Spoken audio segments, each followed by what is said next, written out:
বিলকিস সালাম বছর দশেক আগে স্বামীর সঙ্গে পাড়ি জমান ফিনল্যান্ডের হেলসিঙ্কিতে। এক সন্তানের জননী এই নারী প্রতিষ্ঠিত হতে চেয়েছেন নিজের নামে।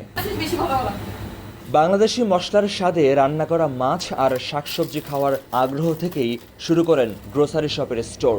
নাম দেন আমিনা বাজার, যা এখন বাংলাদেশ সহ উপমহাদেশের কমিউনিটিগুলোর কাছে সুপরিচিত বাজার। আমাদের মেন যেটা দেশি মশলা, দেশি আইটেমস যা আছে এগুলো সব পাইতাম না।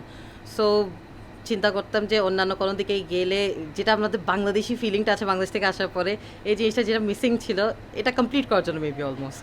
অনেক প্রতিবন্ধকতা পেরুলেও সফলতা পায় আমিনা বাজার। এরপর আর পেছনে ফিরে তাকাতে হয়নি বিলকিস সালামকে। মনোযোগ দেন রেস্তোরাঁ ব্যবসায়।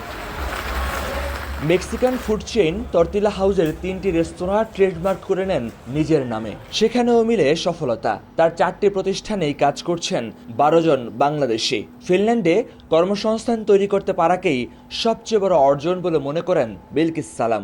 তর্তিলা হাউসে আমাদের অন্য একটা রেস্টুরেন্ট আছে, মেক্সিকান রেস্টুরেন্ট। তো দৌড় দিই তর্তিলা হাউসে। তো এইখানে আমাদের ফার্স্ট শিফট করে আমি তারপর দৌড়াই চলে আসি আমিনা বাজারে।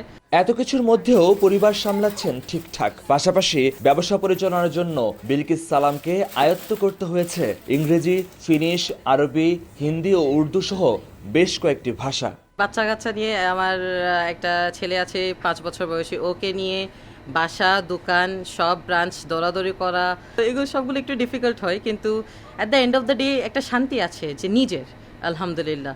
প্রতিকূল আবহাওয়া, ভিন্ন সংস্কৃতি আর হাজার মাইল দূরের এক অন্য জীবন নারীর জন্য অনেকের কাছে যা অনিশ্চয়তার গল্প, কারো চেষ্টা আর পরিশ্রমে তা হয়ে ওঠে সম্ভাবনার নতুন অধ্যায়।